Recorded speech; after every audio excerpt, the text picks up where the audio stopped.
Assalamualaikum warahmatullahi wabarakatuh.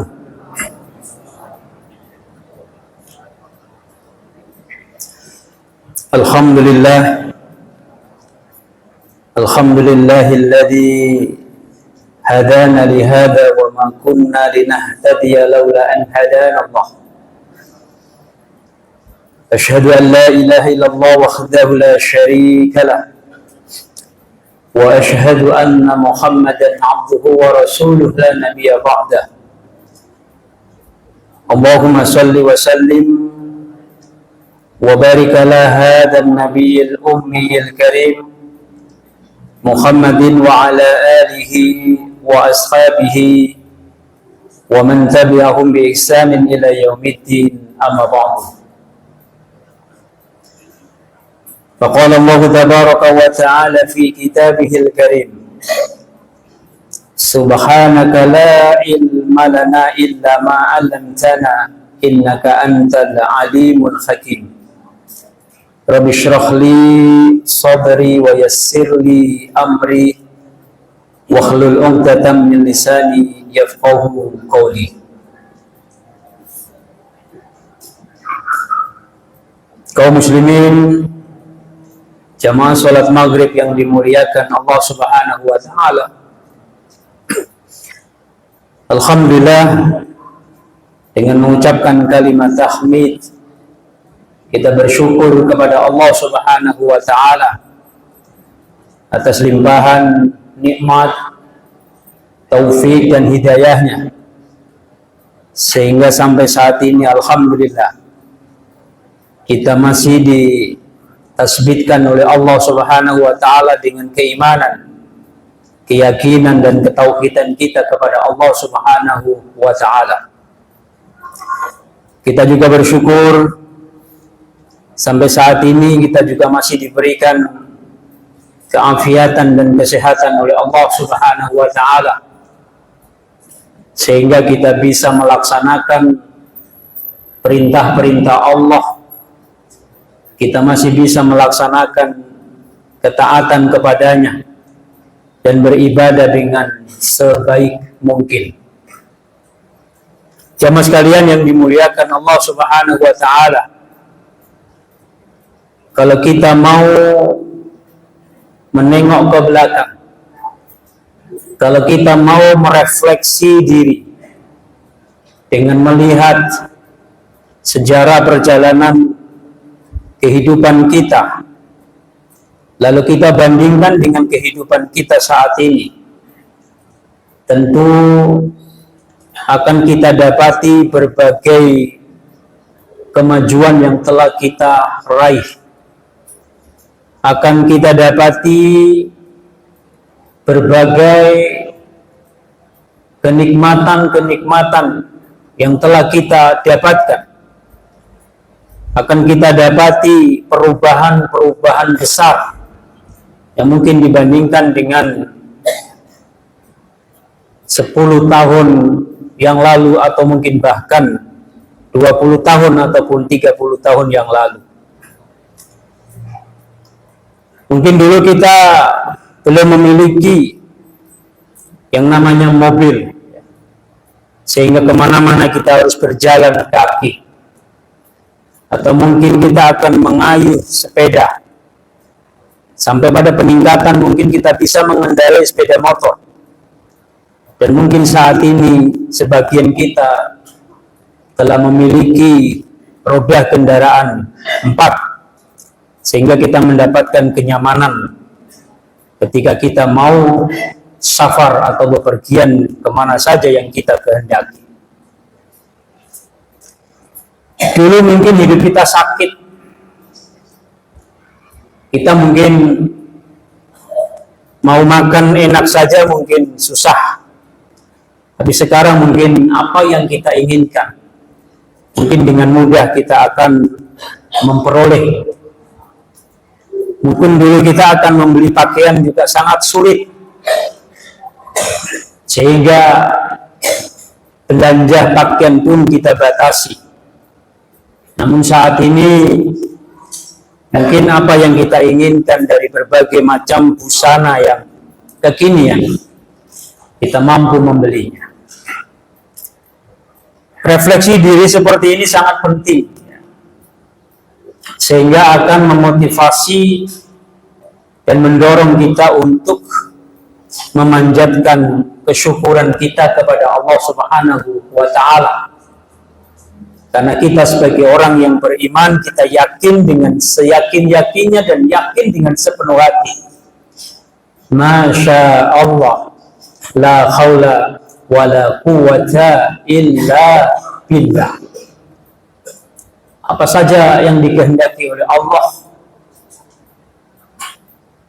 pasti Allah akan wujudkan, pasti Allah akan kehendaki, pasti Allah akan laksanakan.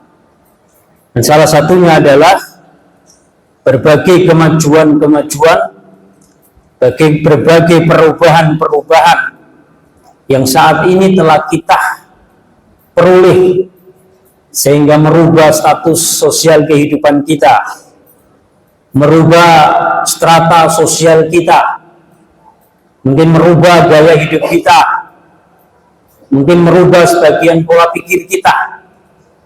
Karena kenikmatan-kenikmatan dan kebahagiaan-kebahagiaan yang kita miliki itu tidak dipungkiri bisa mendorong seseorang untuk memiliki perubahan-perubahan.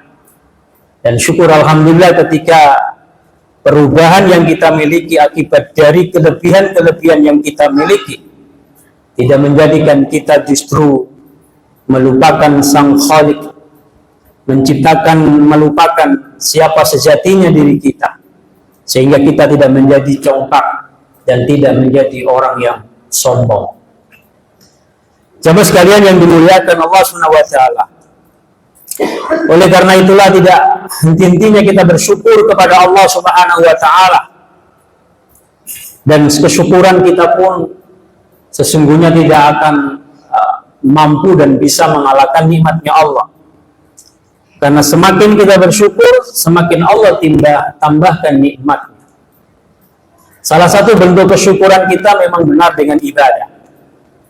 Tetapi ibadah yang kita lakukan sepanjang hayat hidup kita, bila dibandingkan dengan nikmat penglihatan yang diberikan oleh Allah Subhanahu wa Ta'ala, maka tidak ada bandingannya. Jadi ibadah yang kita lakukan selama hidup kita ini, bila dibandingkan dengan nikmat Allah satu saja, yaitu nikmat penglihatan, maka itu tidak ada apa-apa. Artinya tidak bisa membanding, tidak bisa menanding. Nah, oleh karena itulah, meski demikian kita tetap harus menjadi abdan syakura, menjadi hamba yang pandai bersyukur. Dan salah satu bentuk kesyukuran kita adalah bagaimana kita bisa memanfaatkan apa yang diberikan oleh Allah Subhanahu wa Ta'ala. Tentu kita gunakan dan kita manfaatkan untuk di jalan Allah. Jamaah sekalian yang dimuliakan Allah Subhanahu wa Ta'ala, Allah Subhanahu wa Ta'ala berfirman dalam Quran surah Al-Baqarah ayat 195. A'udzu billahi minasyaitonir rajim.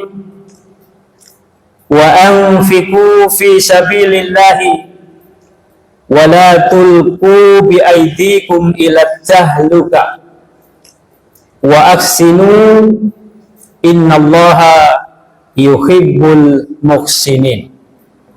Al-Baqarah 195,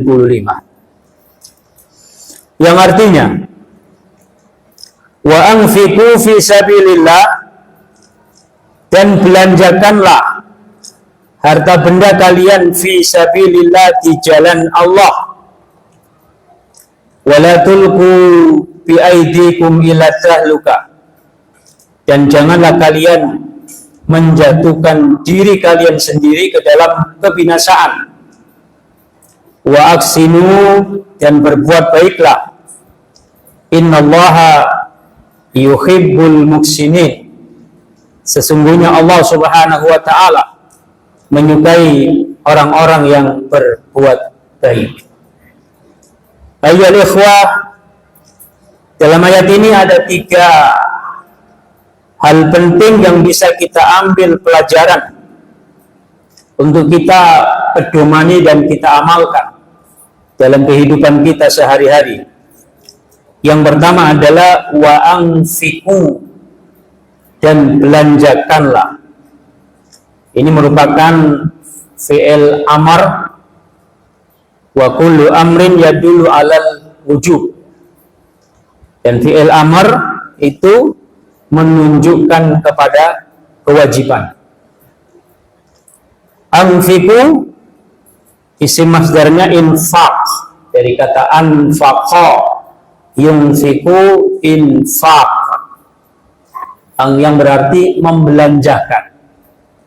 Ini tadi yang kita maksudkan. Allah Subhanahu wa taala memberikan kita karunia yang banyak. Maka salah satu bentuk kesyukuran kita adalah bagaimana kita bisa membelanjakan apa yang kita miliki untuk kepentingan fi sabilillah. Jadi ayat ini berbicara tentang bagaimana kita membelanjakan harta benda kita di jalan Allah. Baik itu untuk berjihad, persiapan peperangan, mungkin logistik untuk berjihad. Tapi kalau saat ini mungkin kalau tidak ada peperangan, karena makna infak fisabilillah ini sangat luas sekali. Yang terpenting apapun yang kita belanjakan untuk kepentingan dan perbaikan kehidupan sosial kemasyarakatan, dan itu kita niatkan untuk lillah, maka itu bisa berarti infak fisabilillah, bisa berarti kita telah membelanjakan di jalan Allah Subhanahu wa taala. Dan saat ini memang justru jihad kita tidak hanya fil harbi, peperangan. Kalau kita lihat hikmah jihad itu tidak lain adalah untuk li'ila'i kalimatillah, untuk menegakkan kalimat-kalimat Allah, sehingga agama Allah ini bisa tegak, agama Allah bisa menang, agama Allah bisa tersebar ke segala penjuru dunia. Itu sejatinya tujuan daripada jihad. Nah, kalau saat ini kondisi kita memang tidak sedang di dalam harb, maka tentu bentuk jihad kita adalah bukanlah jihad yang kita maksudkan fil qatl atau di dalam peperangan, tetapi bisa kita maknai jihad di sini adalah jahada yujahidu, bersungguh-sungguh di dalam apa? Bersungguh-sungguh di dalam menjaga hawa nafsu, jihad. Bersungguh-sungguh untuk istiqomah beribadah kepada Allah, itulah bagian jihad. Bersungguh-sungguh untuk menghindari maksiat kepada Allah, itulah jihad. Dan itu jihad secara individual. Apa yang kita miliki saat ini, dengan kemampuan kita, dengan jabatan kita, dengan ilmu yang kita miliki, kita berusaha untuk menjadikan lingkungan sekitar kita, masyarakat kita, menjadi masyarakat yang baik. Satu contoh, kita berusaha mencegah jangan sampai narkoba ada di daerah kita, itulah jihad. Namanya saja war to drugs, ya Pak ya, perang melawan narkoba. Jadi orang-orang yang berusaha untuk mencegah jangan sampai narkoba terjadi pada lingkungan kita, maka itulah jihad. Orang-orang yang berusaha untuk mencegah kemungkaran, nahi mungkar, itulah jihad. Namanya saja memang tidak dikatakan secara langsung jihad, tetapi sesungguhnya itu menjadi bagian dari jihad. Orang yang punya jabatannya, dalam hadis Nabi dikatakan, man ra'a minkum munkaran falyughayyirhu biyadihi. Barang siapa yang melihat kemungkaran, maka hendaklah ia rubah dengan tangannya. Maka tangan di sini bisa diartikan sebagai kekuasaan. Siapapun yang punya kekuasaan dari level yang paling rendah, mungkin ketua RT, mungkin pembakal, mungkin camat, kapolsek, dan lain sebagainya, sampai pada tingkatan yang lebih tinggi. Dia memiliki kewenangan, dia memiliki kekuasaan. Ketika dia mengeluarkan sebuah kebijakan, katakanlah kebijakan pencegahan terhadap narkoba, maka itu bisa menjadi bagian dari jihad dia untuk menjadikan masyarakat ini menjadi baik dengan kekuasaannya. Bagi yang tidak memiliki kekuasaan, kata Nabi SAW, fa'ilam yastati fabilisanihi, bila nggak mampu, bila nggak punya kekuasaan, maka jihad kita sesuai dengan kemampuan dan batas kewenangan kita. Dengan apa? Bilisanihi, dengan lisan kita. Ya mungkin seperti ulun ini, menyampaikan apa yang kita miliki, kita sampaikan. Ini bagian, mudah-mudahan menjadi bagian nilai jihad ulun untuk menjadikan masyarakat yang tentram, yang aman, yang damai, menjadi masyarakat yang baldatun thayyibatun wa rabbun ghafur. Bila nggak punya kemampuan bil lisan, ya sudah, fa'ilam yastati fa biqalbihi wa dzalika ad'aful iman. Ya. Diam, benci, jauhi. Nah, seperti itu.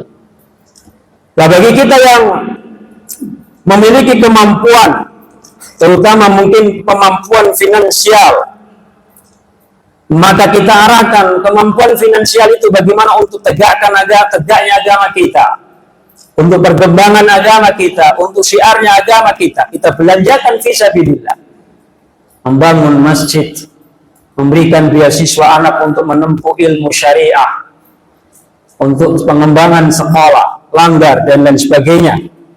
Maka itu adalah bagian dari jihad kita saat ini. Wala tulqu bi aydikum ila tahluka, dan janganlah seseorang menjatuhkan diri kalian, dan janganlah kalian menjatuhkan diri kalian sendiri ke dalam kebinasaan. Jadi pernah terjadi ketika terjadi sebuah peperangan yang terjadi di Konstantinopel Romawi, ada salah seorang pasukan muslim yang tiba-tiba menerobos jajaran pasukan orang-orang Romawi. Lalu pasukan kaum muslimin berkata, dia membinasakan dirinya sendiri. Tetapi dibantah oleh sahabat Nabi, dia tidak menjatuhkan dirinya sendiri. Sesungguhnya yang dimaksud menjatuhkan dirinya sendiri di sini adalah orang yang tidak mau membelanjakan hartanya fisabilillah. Sementara orang yang ketika perang lalu dia maju membantai kaum kufar dan lain sebagainya, maka itu bukan bagian dari menjatuhkan diri sendiri. Itu nanti kita akan jelaskan. Jemaah sekalian yang dimuliakan Allah Subhanahu wa taala, banyak ayat Al-Qur'an yang bisa menjadi motivasi bagi diri kita supaya seseorang, khususnya kaum muslimin, memiliki semangat untuk membelanjakan hartanya di jalan Allah Subhanahu wa taala, untuk tidak lain adalah kepentingan tegaknya agama kita, syiar agama kita, untuk kepentingan perbaikan masyarakat dan lain sebagainya. Salah satunya Quran surah Saba ayat 39, "Wa ma anfaqtum min syai'in fa huwa yukhlifu wa huwa khairur raziqin. Allah Subhanahu wa taala berfirman, wa ma anfaqtum min syai'in, dan apa saja yang kamu nafkahkan, fa huwa yukhlifu, maka niscaya Allah akan menggantinya. Nah, ini sebuah nasihat, sebuah motivasi yang disampaikan oleh Allah Subhanahu wa taala bahwa barang siapa yang mau membelanjakan harta bendanya di jalan Allah, fa huwa yukhlifu, pasti niscaya Allah akan menggantinya. Wa ma anfaqtum min syai'in, apa saja dengan harta benda kita belanjakan, pasti Allah menggantinya.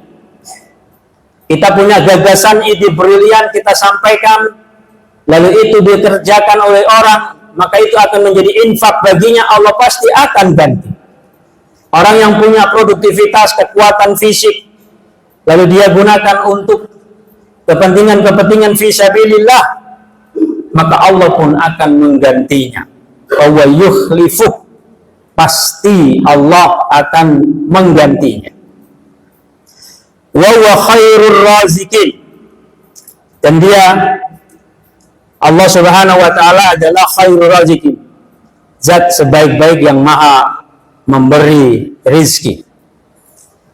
Ini menunjukkan bahwa ada hubungan antara berinfak dengan rizki.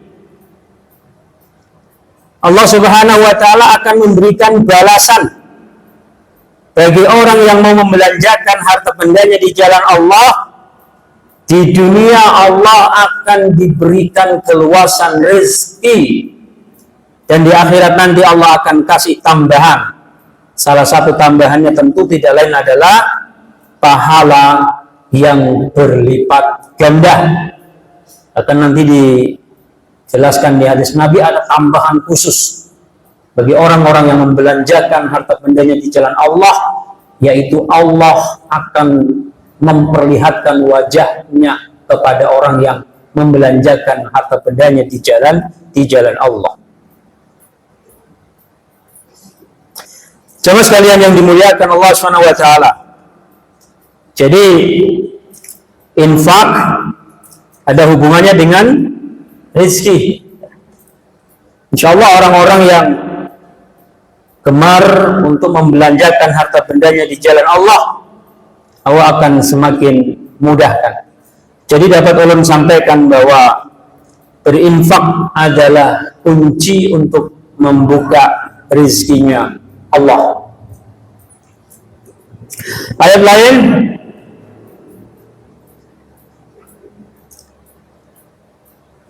tentang infak. Asy-syaitanu ya'idukumul faqra wa ya'murukum bil fahsya wallahu ya'idukum maghfirah minhu. Wallahu ya'idukum maghfiratan minhu wa fadla. Wallahu wasi'un alim. Yang artinya, asy-syaitanu ya'idukumul faqra.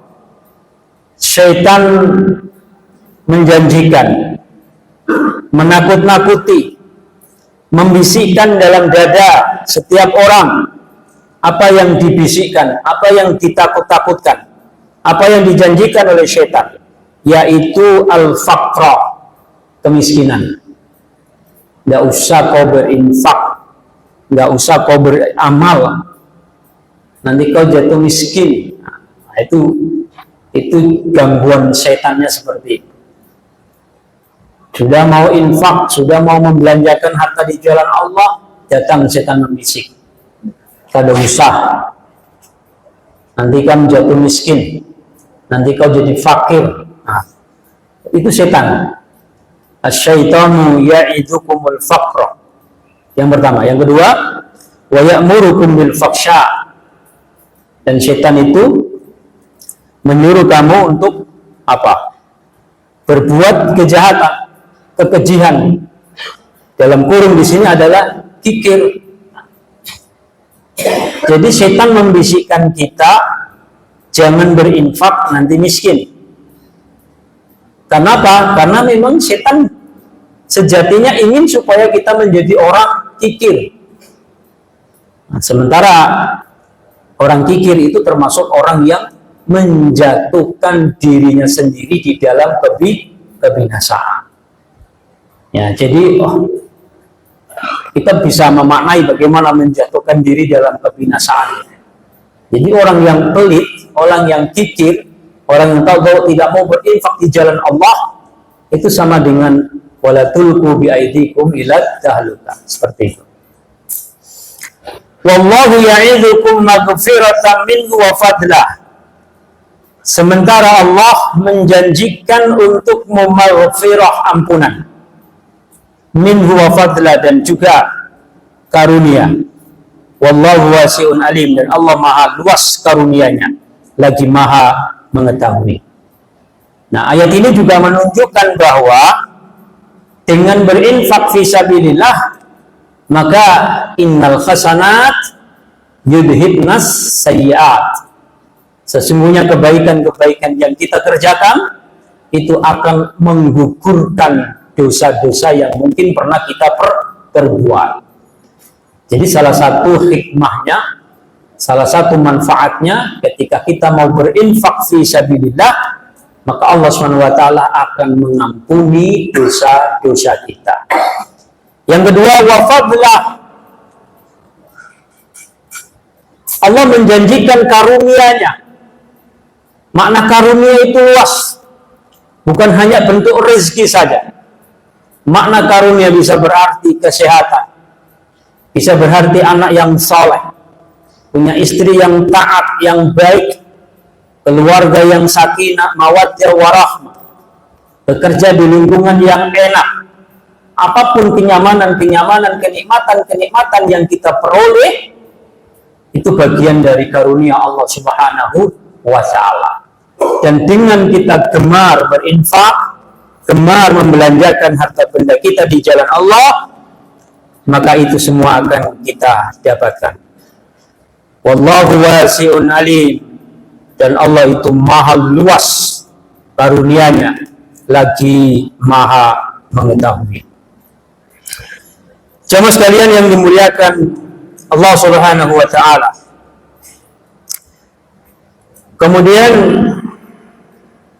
di dalam hadis Nabi sallallahu alaihi wasallam juga ada ayat, ada hadis-hadis yang juga bisa menjadi motivasi kita untuk memiliki kegemaran dan semangat untuk membelanjakan sebagian dari harta benda kita di jalan Allah.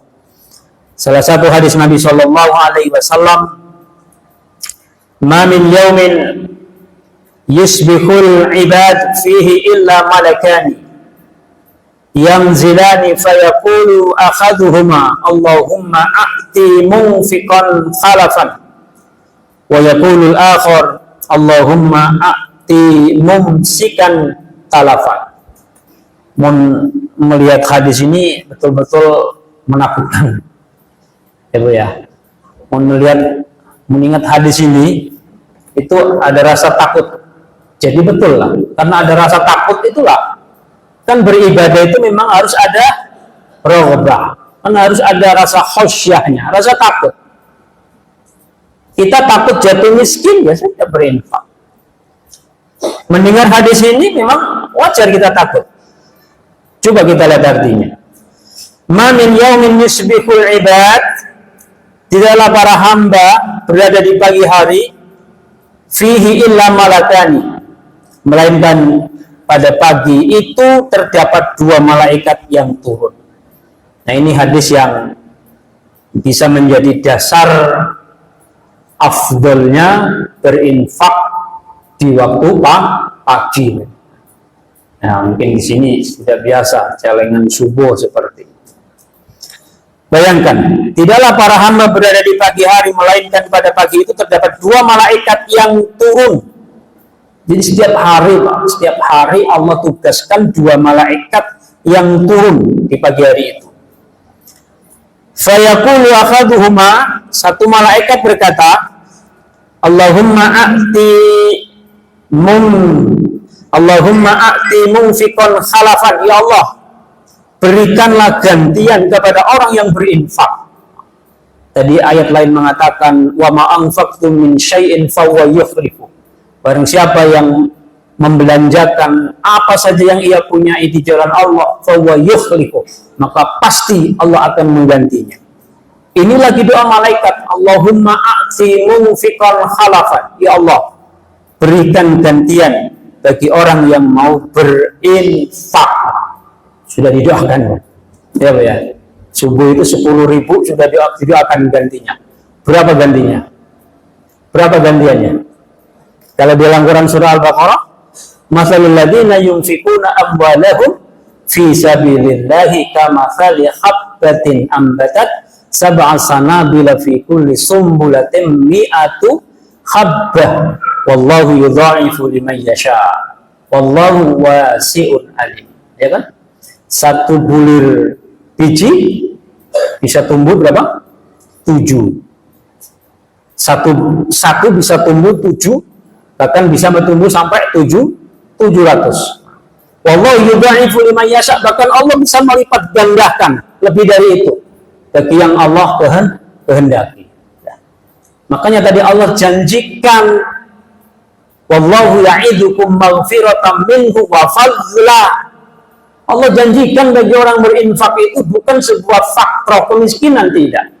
Maka justru Allah akan janjikan dia dengan ampunan, bahkan Allah akan berikan karunia Allah yang lainnya, yang luas, dan lain sebagainya.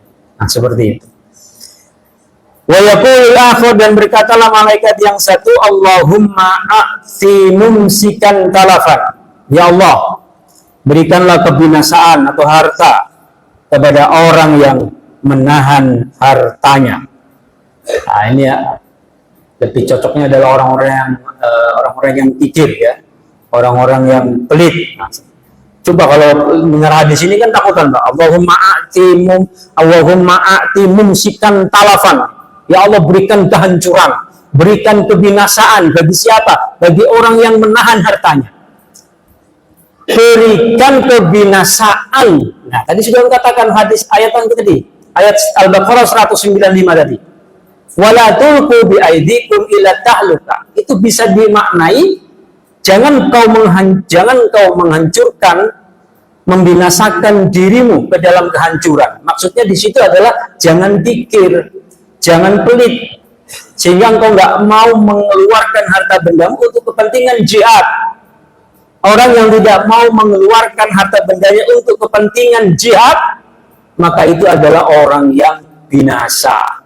Sama dengan orang yang menghancurkan dirinya sendiri di dalam kebinasaan. Nah, hadis ini malaikat mendoakan orang yang kikir, didoakan supaya binasa. Ya kan, binasa. Nah, ini maknanya juga luas. Mungkin bisa hari itu sulit rezekinya. Mungkin hari itu dapat apa, wallahu a'lam. Yang jelas ya akan mendapatkan kesulitan-kesulitan minimal mungkin. Kan beda ya antara orang berinfak. Infak itu bisa mendorong kepada kebahagiaan hati bahagia akan mendorong kepada kecemerlangan berpikir, bisa jadi. Nah, orang yang tidak berinfak bisa jadi dalam tanda yang paling kecil saja, mungkin hatinya sumpah, pikirannya galau atau lain sebagainya. Nah, bisa jadi dalam seperti itu. Tapi kalau dalam tataran yang besar ya bisa jadi mungkin Allah betul-betul hancurkan hartanya seperti itu. Karena itu semua tidak kekal. Semuanya Allah yang mendatangkan dan Allah yang akan mengambilnya tentu. Jamaah sekalian yang dimuliakan Allah Subhanahu wa taala. Kemudian juga ada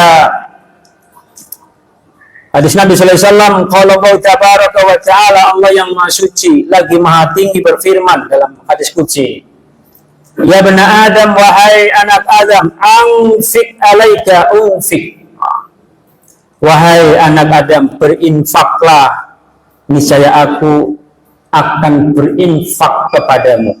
Maksudnya adalah Allah akan memberikan rezeki kepadamu. Ini hadis qudsi. Siapa yang mau berinfak kepada Allah, siapa yang mau memberikan pinjaman kepada Allah, pasti Allah akan bayar. Pasti Allah akan berikan dia rezeki. pasti akan Allah berikan balasan baik di dunia maupun di akhirat nanti. Demikian apa yang dapat Allah sampaikan. Wallahu a'lam bishawab. Semoga kita bisa mempelajari dan terdorong untuk mengamalkan apa yang disampaikan oleh Allah Subhanahu wa taala dalam Quran surah Al-Baqarah ayat 195, wa anfiqu fi sabilillah wa la tulqu bi aydikum ila tahlukah wa aqsinu innallaha yuhibbul muhsinin. Wallahu a'lam bishawab. Subhanakallahumma wa bihamdika asyhadu an la ilaha illa anta astaghfiruka wa atubu ilaik. Assalamualaikum warahmatullahi wabarakatuh.